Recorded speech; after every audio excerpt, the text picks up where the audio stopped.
All right, let's jump right into it. We've got a stack of material you've shared with us, and true to our name, we're going to take a deep dive, extracting the most important ideas, the memorable nuggets, the insights that really cut through the noise. And the topic we're exploring today is a big one, fundamental to success, resilience, and navigating life's challenges. The power of the will. That's right. The source material guiding our exploration today is a book titled An Iron Will, co-authored by Orison Swett Marden and Abner Bayley, first published way back in 1901. Think of it as a turn-of-the-century guide, really, to cultivating determination and persistence, packed with reflections and stories. And the book doesn't pull any punches, does it?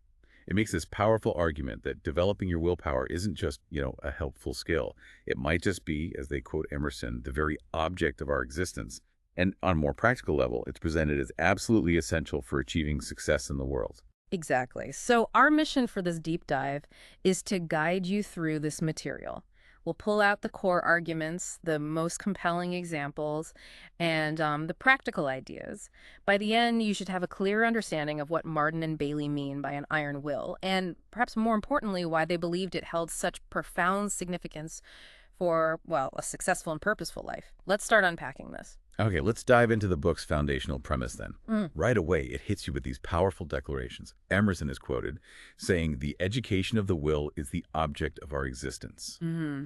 And then J. Stuart Mill is brought in to define character itself as a completely fashioned will. Mm. They're essentially saying that shaping your will is like the central project of life, and it defines who you are. Right, and they quickly bring that down to earth in what they call mere mundane relations, which is really just life here.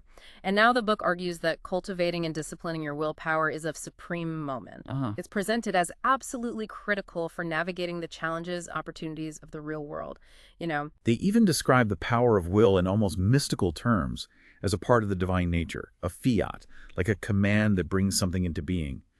The book sees human will as having this incredible, almost creative force. Yeah, and what's fascinating is how this book frames historical achievements. It doesn't just recount facts. It presents major moments and accomplishments as the direct manifestation of human will. The deliberate choices, the determinations, the creations of individuals. It's quite a perspective. Yeah, they back this up with examples, right? Historical figures they see as embodying this kind of force. People like Wilberforce, the anti-slavery advocate, Garrison, the abolitionist, Goodyear, who revolutionized rubber, Cyrus Field, the force behind the transatlantic cable, figures like Bismarck and Grant. The common thread they highlight: these individuals simply would do what they planned. The book states that men with such will can no more be stopped than the sun can be, or the tide. Pretty strong stuff. It really is. And Yeah. this stands in stark contrast, the book argues, to why most people fail. It's not typically a lack of intelligence or education or even pleasant qualities. According to the text, the core issue is a lack of dogged determination, a lack of dauntless will. That's the key differentiator they see. Which brings us back to that central point, reinforced by Sharman, that success depends, how much really depends upon the extent to which the willpower is cultivated, strengthened, and made operative in right directions. So it's not fixed. It's something you develop, something you work on. Absolutely. And this leads us directly into the book's view that willpower is something that requires training, much like an athlete preparing for a competition. Young people, the text states, need to go into training for it. Yeah, and there's a really powerful story they used to illustrate this, the account of Soterius Loué, the Greek peasant who surprisingly won the marathon in the first modern Olympic Games. He wasn't a professional runner. His training came from his work at the plow. Apparently his father gave him this simple, almost sacred command: "Sotiri, you must only return a victor." Wow. Intense. Right, and after winning, despite feeling exhaustion, his response to his father encapsulates the core idea. "You see, Father, I have obeyed." It wasn't just physical ability, it was the will born from that deep commitment. That story beautifully connects to the idea of mental discipline. Just as an athlete trains their body for endurance and strength, the book argues the mind needs similar training if you're going to win life's race. Professor Matthews is quoted explaining that developing the ability to focus the mind, to fasten the mind to one subject to the exclusion of everything else, demands continued strenuous efforts repeated again and again. It might be a gradual, difficult process, but the book insists that gaining this ability is worth infinitely more than the utmost labor it ever costs. So the payoff is huge. And Professor Huxley offers a perspective on what he sees as the most valuable result of true education. It's not just knowledge, but the ability to make yourself do the thing you have to do when it ought to be done, whether you like it or not. He calls this the first lesson, which ought to be learned, and probably the last lesson, which he learns thoroughly. This is a lifelong practice, really. Henry Ward Beecher, the prolific minister and orator, shared a secret to his productivity that fits perfectly here. He said he accomplished so much by doing less work than other people, which sounds Yeah. counterintuitive. Right. How does that work? His method.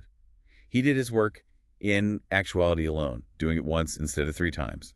The 3 times being, thinking about it anxiously before doing it in the moment, and then worrying about it afterward. Ah, okay. So avoiding the mental churn before and after. Exactly. That's intelligent application of willpower and concentration directing energy only to the action itself. The book uses a vivid analogy here, comparing the mental energy of most people to a leaky dam. Instead of being channeled and directed, the energy just drains away through constant mind wandering, of worrying about this and that. We all do that, don't we? Oh, absolutely. And there's a quote that captures the essence of the effort required. Genius is oft but perseverance in disguise. Hmm. The text is clear. Fragmentary efforts, those disconnected stop and start attempts, well, they won't get results. It's continuity of purpose alone that achieves results. And the practical path to developing this willpower, according to the book, is simple. Actual exercise in the business of life. The way to learn to run is to run. The way to learn to swim is to swim. Simple, but profound. Exercising your will on challenging tasks makes it stronger. The real test, they say, is to stick to a thing till you are master. That's the measure. Dr. Theodore Kyler highlights the downside of lacking this training. Many people simply don't have this power of holding on. They lack grit, get easily discouraged, maybe lean too heavily on others, and do not step boldly from the crowd. This idea of building internal strength leads to the concept of accumulating reserved power. The book uses this beautiful image of the great California trees described by Thomas Starr King, drawing their immense strength over time from the mountains, hills, and clouds. Your life, the book suggests, needs to become a reservoir of power you can draw on when things get tough. Yeah, that resonates with the quote from a great scholar who said if he were 20 with only 10 years left, he'd spend the first 9 years accumulating knowledge and getting ready for the 10th. It's about building that deep foundation of readiness and capacity before the crucial moment. Preparation, really. Mm-hmm.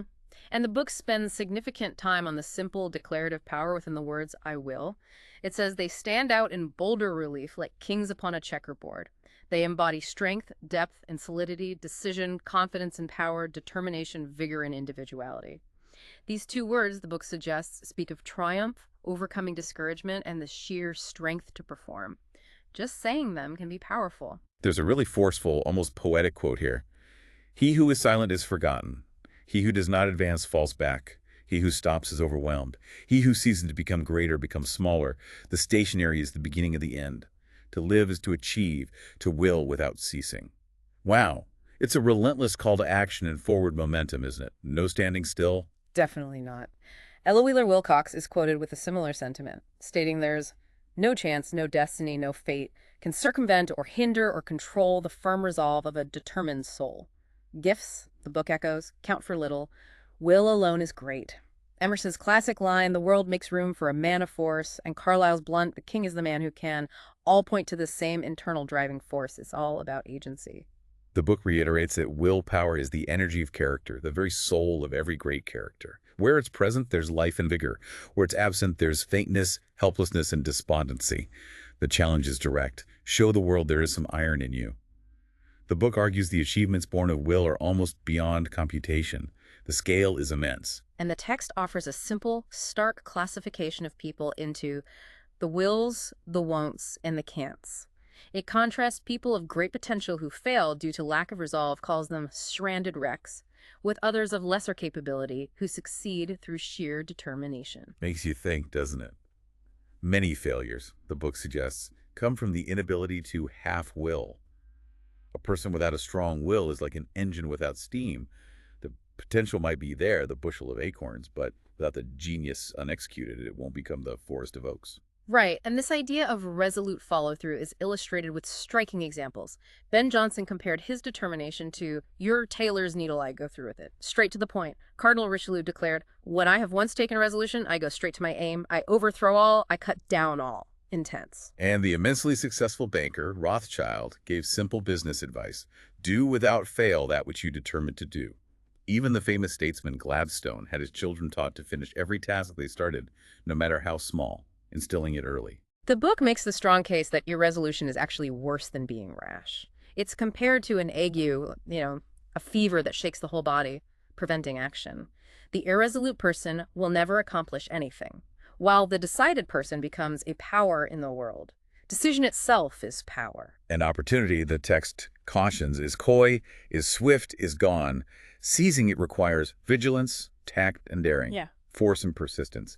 You have to be ready and act. The best men, according to Chapin, don't just wait for chances. They have taken them, besieged the chance, conquered the chance, and made chance the servitor. They actively shape their opportunities. The book directly asks you, the listener, to think about this. If you classified successes and failures in your own life or those around you by the degree of willpower involved, what would you find? It asserts that the person who resolves vigorously and keeps their eyes on the goal undistracted is sure of success. That focus is key. Using a maritime image, the book says of a vessel ready to sail, don't let it rot in the harbor. Instead, give it sails to the wind. It's about setting a course with determination and moving forward with force, launching yourself. There's a concept discussed called conscious power, which, according to Melez, exists within the mind of everyone. It's like a beautiful but challenging flower, the orchid. It needs deliberate culture. You have to cultivate it. Yeah, leaving it dormant leads to obscurity. Developing it is how you express the best within you. This power comes from absolute knowledge of yourself, the proper estimate of your own value. Self-awareness is crucial. An experienced educator shared a powerful anecdote about young men from impoverished backgrounds desiring higher education. When that desire solidified into a declared resolve, the book says, it was remarkable how avenues opened. Aid came unsought. That's fascinating. Hopes, when fashioned into fixed purposes, were able to overcome what seemed like mountains of difficulty. The act of deciding changed everything. And this leads to a fundamental question the book puts to you, the listener. Do you believe in yourself? The person without self-reliance and an iron will is the plaything of chance, the puppet of his environment, the slave of circumstances. Ooh, strong words. Doubt, the book states unequivocally, is the greatest enemy. You are urged to hold the constant belief that you are success-organized, that you are intended to win life's challenges. Doubt is to be treated as a traitor and expelled from your mind. Constant vigilance against self-doubt. There's a description of the sublime quality of youth possessing boldness and fearlessness, anchored by proper confidence. The world, the book asserts, believes in the man who believes in himself, but has little use for the timid man, the one who hesitates and can't rely on their own judgment. Right. The positive, decided individual wins confidence precisely because he believes he can do the thing he attempts. They are beloved because he is brave and self-sufficient. Confidence attracts confidence. The authors make the point that those who achieve truly great things were typically bold, aggressive, and self-confident. They weren't afraid to step out from the crowd and act in an original way, to be generals. The book warns that in the competitive world, there's little room for the timid, vacillating youth today. The person who waits for certainty never wins. You have to act with imperfect information. And the quote, "The law of the soul is eternal endeavor," reinforces the need for constant forward movement. And there's that strong, almost paradoxical assertion. A man can be too confiding in others, but never too confident in himself. Interesting balance there. The advice given to the listener is incredibly direct and assertive. Never admit defeat or poverty. Stoutly assert your divine right to hold your head up and look the world in the face. Step bravely to the front whatever opposes, and the world will make way for you. Believe you are meant for the place you seek. Put forth your full energy. Be awake. Electrify yourself. Go forth to the task. It brings to mind that short story in the book of a young man seeking a difficult job, declaring he wanted to lift a big mountain and throw it into the sea, just glowing with that conscious strength. Yeah, the world, the book observes, admires the stern, determined doer. It quotes the saying, "The world turns aside to let any man pass who knows whither he is going." Clarity of purpose makes way. Even challenges that seem like apparent casualties can, with strong will, yield and assist a design. You can bend circumstances sometimes. Prentice Mulford is quoted with a similar idea, suggesting you must always in mind or imagination live, move, think, and act as if you gain that success, or he never will gain it. It's about embodying the outcome through belief and action, acting as if. And Emerson appears again, noting that hearing about any kind of personal vigor, any great power of performance, instantly shoots a spark through the nerves, making us suddenly believe in will and bringing fresh resolution. It's contagious, that energy. Okay, let's shift gears now and look at some concrete examples the book provides. Stories it describes as miracles wrought by the self-confidence, the self-determination of an iron will. These are tales of impossible deeds, like Napoleon crossing the Alps in midwinter, Farragut navigating past cannons and mines, or Grant leading to victory. This kind of force, they say, has been the great tonic across all fields: discovery, invention, art, war, science. Yes, the book gives many military examples. Think of Nelson's famous declaration when unsure whether to engage the enemy. When I don't know whether to fight or not, I always fight. Just decide and act. And there are those incredible anecdotes about Napoleon. As a young cadet, asked what he'd do if besieged without provisions, he simply replied, "If there were anything to eat in the enemy's camp, I should not be concerned." He saw the solution where others saw impossibility. Resourceful thinking driven by will. Right. And the charge at the Bridge at Lodi is described with his men faltering under intense fire until Napoleon himself stepped to the front and their momentum carried them through, too fast for the Austrian guns to reload, leading from the front. And when asked if crossing the treacherous St. Bernard Pass was possible, receiving a hesitant, "Perhaps," his legendary reply was just, "Forward then." It wasn't about the odds, it was about the decision. Just push forward. The book also contrasts Napoleon with Ulysses S. Grant, noting Grant achieved more victories in 6 years than Napoleon in 20, highlighting Grant's cool persistence as his defining trait. Different styles, same core of will. You see it in battlefield moments like the Rough Riders under fire starting to swear, and Colonel Wood yelling, "Don't swear, fight." Focus the energy. Or Sir William Napier halting his regiment under fire to discipline men before coolly continuing the march. Incredible composure. The book's point is that the man of iron will remains cool in the hour of danger. Roosevelt's quote about pushing up San Juan Hill is mentioned too. "I had to run like a cyclone to stay in front." That relentless energy. And figures like Hobson and Cushing, known for their daring wartime actions, are cited as examples of magnificent willpower. Joseph Wheeler's incredibly rapid rise through the military ranks and his constant exposure in battle, surviving even as horses and staff fell beside him, are presented as further proof of this imperial characteristic. The conclusion this section draws is clear. This imperial characteristic of manhood and iron will is the foundation for all magnificent achievement, whether on the battlefield or in any heroic endeavor. It's the common denominator. Moving from physical conflict, the book also delves into the fascinating relationship between will and physical health or disease. It notes that great decision of character is usually accompanied by great constitutional firmness. Often, physical strength seems linked to presence and conviction. Yeah, the text acknowledges that traditionally success seems to favor the robust, the stalwart, mentioning figures like Franklin and Gladstone known for their vitality. In a competitive world, physical health is seen as necessary for brain power. Good health helps. Yet, the book makes a powerful pivot, arguing that despite the value of physical strength, an iron will is often triumphant in the contest with physical infirmity. It says, brave spirits are a balsam to themselves, mind over matter, in a sense. There's a memorable story of a noted rope walker who was seized with severe back pain, lumbago, right before performance. The doctor forbade him to perform, and he felt like a frog. But he had signed a contract. He forced himself to wheel the barrow across the rope, feeling like a frog at the end. When asked how he did it, he simply replied, "It was my reserve will. Pulled it out when needed." Amazing. And this section is rich with examples of individuals who created greatness while suffering intensely. Schiller composed while in agony. Handel created his greatest works while paralyzed. Beethoven composed while deaf and grieving. Milton wrote his epic poetry while feeble, poor, and blind, saying, "Yet I argue not against heaven's hand or will, nor bate a jot of heart or hope, but still bear up and steer right onward." Just kept going. Reverend William H. Milburn, blind from childhood, became a celebrated minister and historian. And blind Fanny Crosby, also sightless from infancy, became a prolific teacher and wrote nearly 3,000 hymns. Incredible output despite the challenges. Bishop Brooks is quoted on how best to help the afflicted, not by taking their burden, but by calling out his best energy that he may be able to bear, empowering them through their own will. Charles Darwin's life is presented as a prime case. He lived with continual ill health and constant suffering.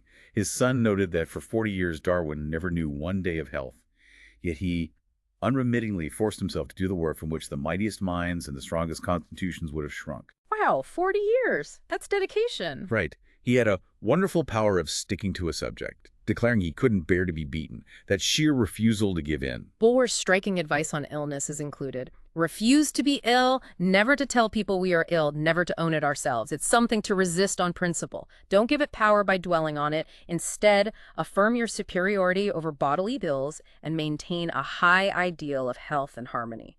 Focus on the positive. The mind, the book suggests, is the natural protector of the body, a divine remedy within us.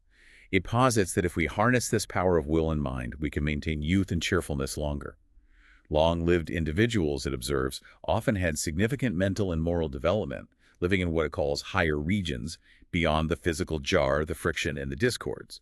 A kind of inner peace, maybe. And the text notes that physicians understand courageous people with strong will are less likely to contract contagious diseases than the timid.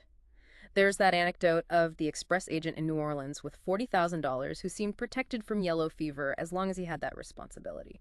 The mind influencing immunity.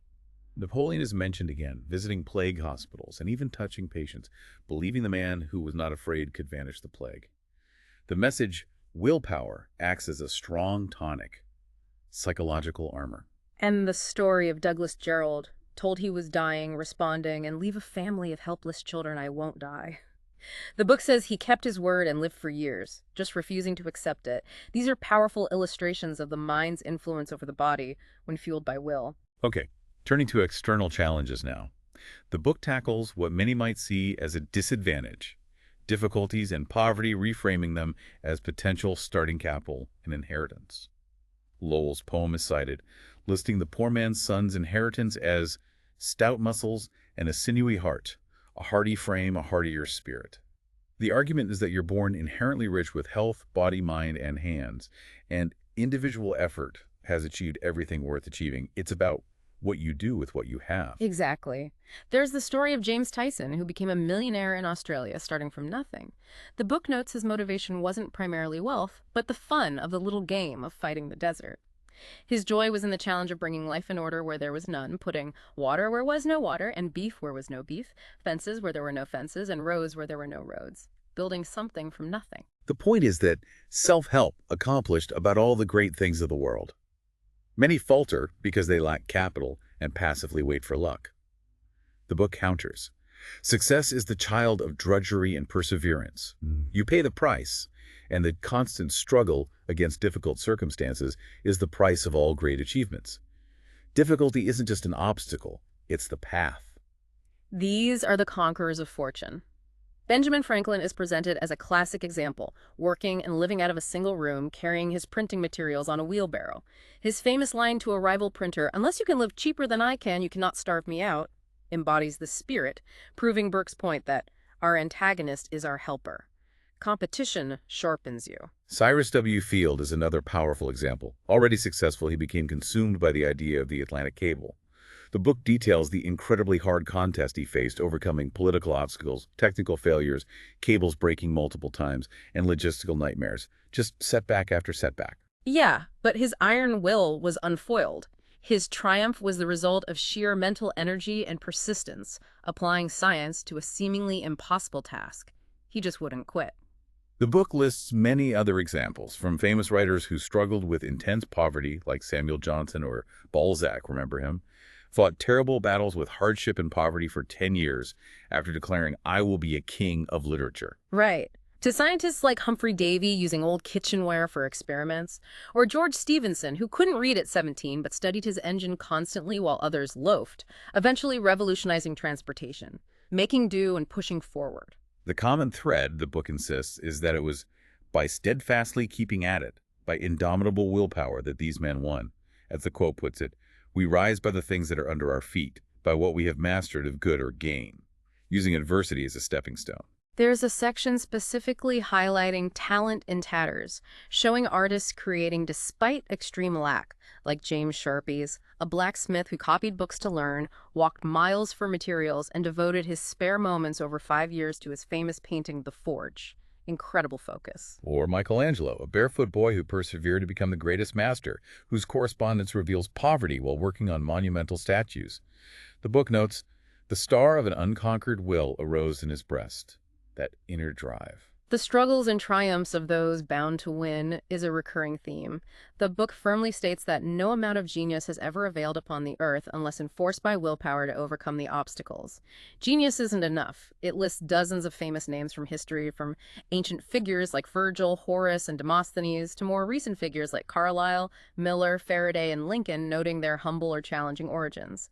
Porter, shopkeeper, cutler, mason, hostler's son, rail splitter, the list goes on and on. The key wasn't just their potential or background, but that they rose by being greater than their callings, often by first becoming first class at their callings, like Arkwright as a barber or Bunyan as a tinker, excelling where they were first. Right. This section concludes with powerful imagery stating that a superb willpower, resistless as the tide, bore these names upward. It includes those defiant lines from Dryden.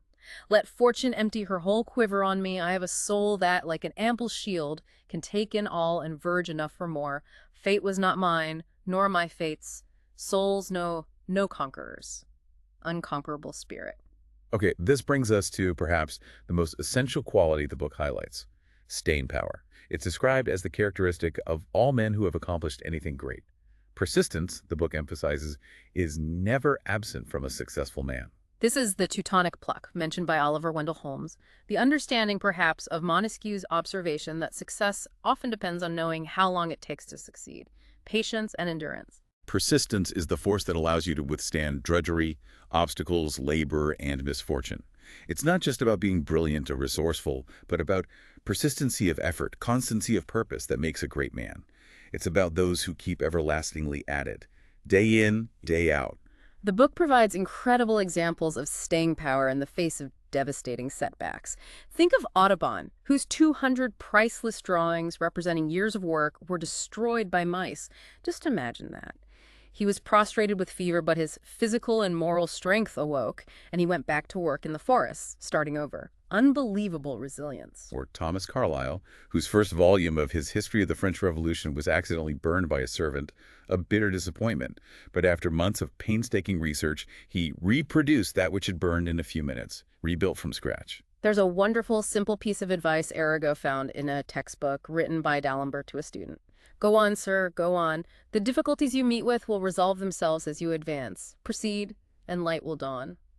Arago called this his greatest master. Just keep moving. Literary history is full of examples of this persistence through poverty and rejection. Louisa Alcott, who earned a fortune with her writing, was famously told by an editor rejecting a manuscript, "Tell Louisa to stick to her teaching. She can never succeed as a writer." Ouch. Harsh. Right. Her quiet but fierce reply, "Tell him I will succeed." And she did, eventually writing for The Atlantic and supporting her family, though, the book notes, at cost of health. Paid a price, but achieved her goal. Powerful quotes on overcoming impossibility punctuate this section. Lord Chatham declared, "I trample on impossibilities." Mirabeau asked, "Why should we call ourselves men unless it be to succeed in everything everywhere?" Such ambition. And Charles J. Fox wisely said he would back the young person who failed at first but kept going, over the one who succeeded easily. Prefers the one who learned resilience. Young Disraeli, facing immense prejudice, was famously scoffed at and hissed from the House of Commons. His simple, determined response was, "The time will come when you will hear me." And he was right. The book notes he went on to sway leadership for a quarter century, proved them wrong. The book points to figures like Lincoln and Garfield, rising from the most humble beginnings as having incalculable reserve power, a testament to their inner strength and persistence, that deep well of resolve. It observes a phenomenon in American history: brilliant youth who fail while dull or average youth succeed. The explanation, the book argues, is staying power, ability to stand firm, to allow nothing to divert him from his purpose. The tortoise and the hare, maybe? Charles Sumner's concise advice sums it up. 3 things are necessary. First, backbone. Second, backbone. Third, backbone. Can't get clearer than that. Opportunity, education, a good start. The book insists these are nothing without strong and vigorous resolution and stamina backbone. The wobbly man is of little use. It's grit, it is perseverance, it is moral stamina and courage that govern the world. Even the historical example of the juryman Arnold in the trial of the 7 bishops, holding out against immense pressure for hours, shows the power of sheer obstinacy in holding one's ground. Stubbornness for a principle. Success against odds is the central theme, with Goethe quoted. He only earns his freedom and existence, who daily conquers them anew. It's a constant effort. Irving notes that opposing circumstances create strength. Overcoming one barrier prepares you for the next. History, the book says, is full of those redeemed by the firm resolution of an iron will. Redemption through resolve. Success, according to this book's philosophy, isn't just measured by the achievement itself, but by the opposition he has encountered and the courage with which he has maintained the struggle against overwhelming odds. How hard you fought matters more than how far you got, maybe. Yeah, Beecher is quoted powerfully. It is defeat that makes men invincible. Learning from failure builds true strength. Governor Seymour of New York reflected that he wouldn't erase his mistakes or grievances. They were what he learned from, the tonic of mortification, the refinement of sorrow, seeing the value in hardship. Channing is quoted with a powerful concluding thought for this section. Every life has hardships, pains, storms. While we might wish for ease, Providence sends adversity. Our purpose and growth depend on how we use these adverse circumstances. Outward evils, he says, school our passions and to rouse our faculties and virtues into intenser action. Difficulty and resistance are the true work of man. Self-culture grows fastest in embarrassed circumstances that throw us on our inward resources, turn us for strength to God, clear up to us the great purpose of life, and inspire calm resolution. No greatness or goodness is truly strong unless tried in these fires. Whittier's poem is included, reinforcing this idea of facing and stemming the roaring tide. You have to be tested. Finally, the book turns to what it presents as a crucial moral dimension of will. It shares the story of the evangelist movie in Ireland, being introduced to a merchant who immediately asked, "Is he an OO?" Which, the book explains, meant out and out, for God fully committed, all in. The book references the Hebrew concept of the valley of decision and stresses the importance of developing an out-and-out moral character. A person lacking a well-balanced will, it argues, is morally lacking if he sides with evil. Will has a moral direction. The authors present their view. If we are morally made in God's image, what is more sane, more wholesome, more fitting than for a person to rise up promptly, decidedly, to make the divine will his own will, aligning personal will with something greater. And when human will aligns with what the book calls the divine will, the iron will becomes a force used for uplifting mankind, not just for selfish gain, purpose beyond the self. Whittier is quoted again, having searched the world for truth, but finding all the sages said is in the book our mother read, suggesting the deepest wisdom aligns with simple faith or core traditional values, perhaps. This section, and the book's exploration of will, ends with Carol Norton's quote about the earth, birds, and stars bringing the life divine and bidding us hark to rise and pass the bounds of time to win the goal divine, our immortality. It adds this spiritual ultimate goal to the exercise of will, a higher calling. So that was our deep dive into An Iron Will. We've explored the book's foundational argument for the absolute necessity of cultivating your will, the idea that it needs training and focused effort, the immense power derived from simply believing in yourself and acting with decision. We delved into numerous inspiring examples of people who overcame seemingly impossible challenges, whether related to health, poverty, or setbacks, purely through determination and staying power. Right. And finally, we touched on the book's perspective on the moral aspect, aligning one's will with a higher purpose. The book makes a powerful case that will isn't just a tool for external success, it's really a core component of character, resilience, and living a purposeful life. It's foundational. There's certainly a lot to unpack and think about from this 1901 perspective on willpower. It feels both old-fashioned and timeless in some ways. It really does. And perhaps a question to leave you with, building on the book's idea that true success is measured not just by the outcome, but by the opposition encountered and the courage shown in the struggle. What obstacles in your own life, those challenges you might currently see as hindrances or misfortunes, might actually be the essential raw material for your greatest growth and achievement if you choose to meet them with an iron will. Something to ponder. That's a great thought to end on. Thank you for joining us for this deep dive.